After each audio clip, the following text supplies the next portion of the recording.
Every Indian is today concerned about the current status of the Indian society. The Indian society is now drifting towards westernization. Massive westernization is taking place. There is constant erosion of Indian values. Youth of today are not able to have attachment to Indian values. They start visualizing their future in Western society and they aspire to work with multinational companies or with those companies which are based in Western countries. This is something dangerous because Indian culture and heritage and Indian values have given so much to the world that we cannot imagine. And it is truly the best model for sustainable development. And if we will lose it, it's not lost to the Indian subcontinent, it's a loss to the entire world. India alone can live those values which we have lived for 5,000 years.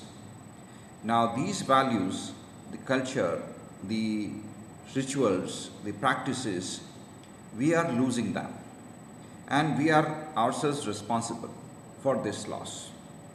Because in our education system, we have not been able to emphasize them. We have not been able to incorporate them. The family system has changed. Earlier we had joint families, now we have nucleus families. And the transition of values, the transition of culture from one generation to second generation to third generation has stopped at a point where families have now divided into small nucleus families. This is truly dangerous.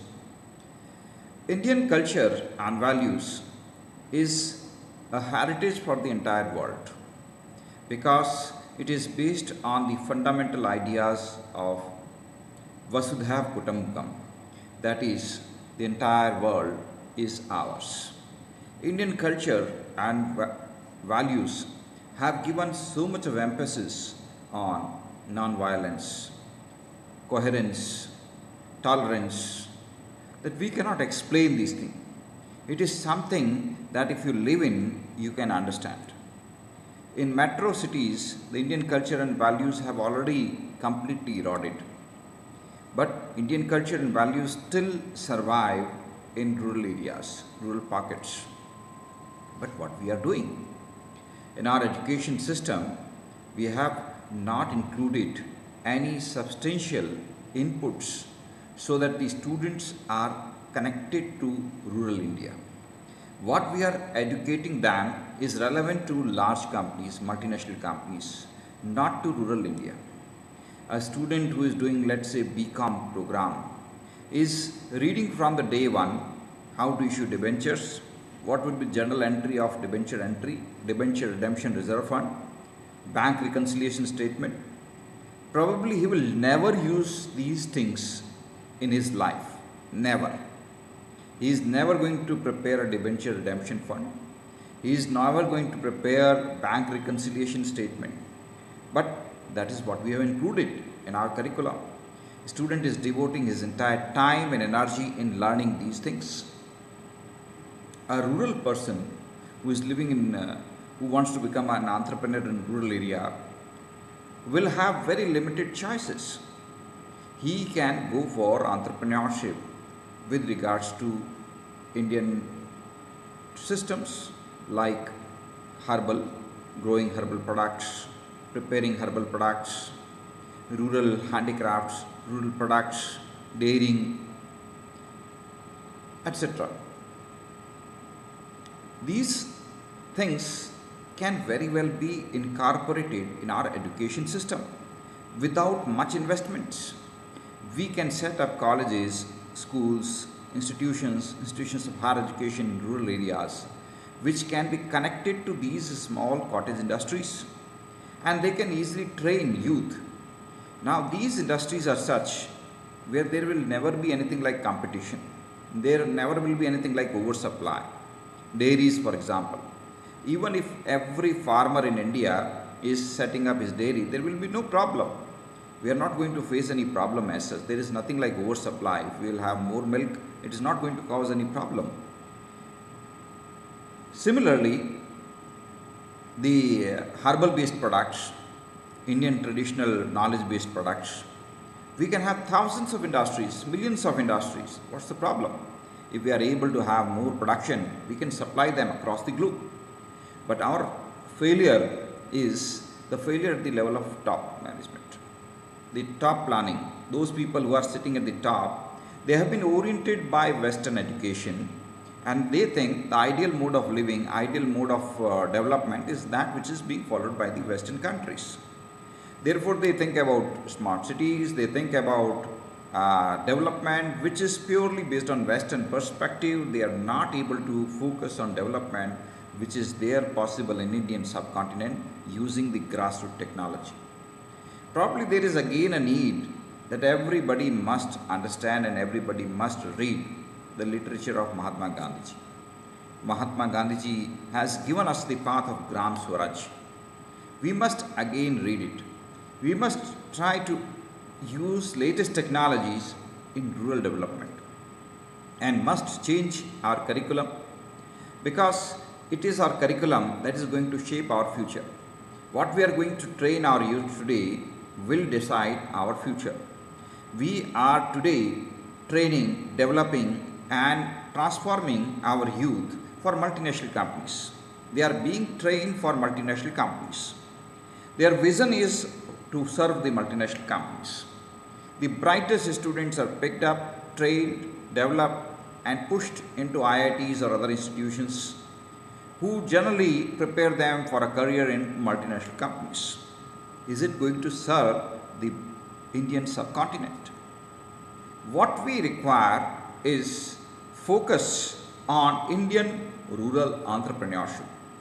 We have to help Indian farmers, Indian rural entrepreneurs. We have to instill a new culture wherein we respect Indian values, we respect Indian ethos and incorporate that. When I was studying in college, we used to have a paper. The name of the paper was History of Indian Culture and Civilization. It was only one paper out of so many papers that I studied which was focusing on Indian culture and values. And I believe that culture, that paper did not have much marks in it. It was very small paper, but it was able to create the desired impact. I am still able to remember those things, and that have helped me in understanding Indian culture and values.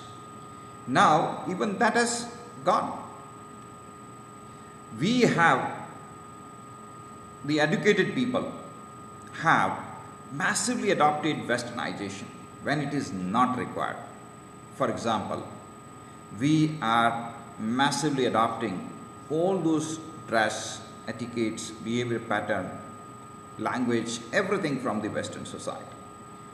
We must constantly learn from each other. There is nothing wrong. But if something is great in our heritage, why should we leave it? And if we will leave it, it's a crime, because the world is not going to get it again. Once our generation passes away, the next generation will not have any access to the great Indian culture and values. They will not be able to take a dip into the spiritual ethos that we have lived, and that will be a great loss to the entire world. We must, first of all, change our education system. We must start focusing on rural institutions, rural technologies, rural entrepreneurship, revisit curriculum. We must build pride in being Indian, and we must develop new systems, new institutions which can help youth in learning Indian culture and learning Indian values. This is the necessity for the entire world.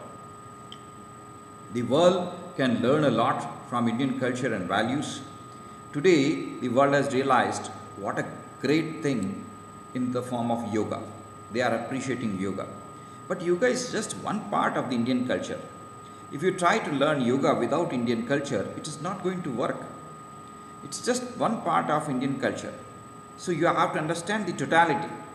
You have to appreciate the entire system. You must appreciate Indian medical system, Indian medicine system, that is Ayurveda. You must understand and appreciate Indian education system, that is Gurukul based system, which is truly based on a great learning system. There is personal relationship between teacher and student. This is a feeling of devotion in the minds of the students. Teacher is also concerned not only about imparting skills, but about imparting culture, imparting values, and imparting character. These things are really essential for our generation and for next generation. Similarly, the Indian system of various rituals. These rituals are very important, very vital. We may not be able to understand and appreciate their role, but we will realize their role once we have lost them. So, we must all get together and start trying to protect, promote, and develop the great Indian culture and values. Because if we will not protect them, who is going to protect them? From preschool to higher education, we have to incorporate Indian culture and values everywhere. I am not in particular favor of preschools, but then this is there in modern times. But we must try to see that the preschool system onwards, the children are oriented about Indian culture and values. This is necessity. Similarly, we must again promote entrepreneurship and social entrepreneurship. Now today entire world is talking about social entrepreneurship and entrepreneurship. We were living it for generations. Social entrepreneurship is something which we have been practicing for generations, for times immemorial. Now, people in Indian culture have valued social entrepreneurship always. Community entrepreneurship. Every community collects small money from each individual in the community and use that money for the development of the community. This is great.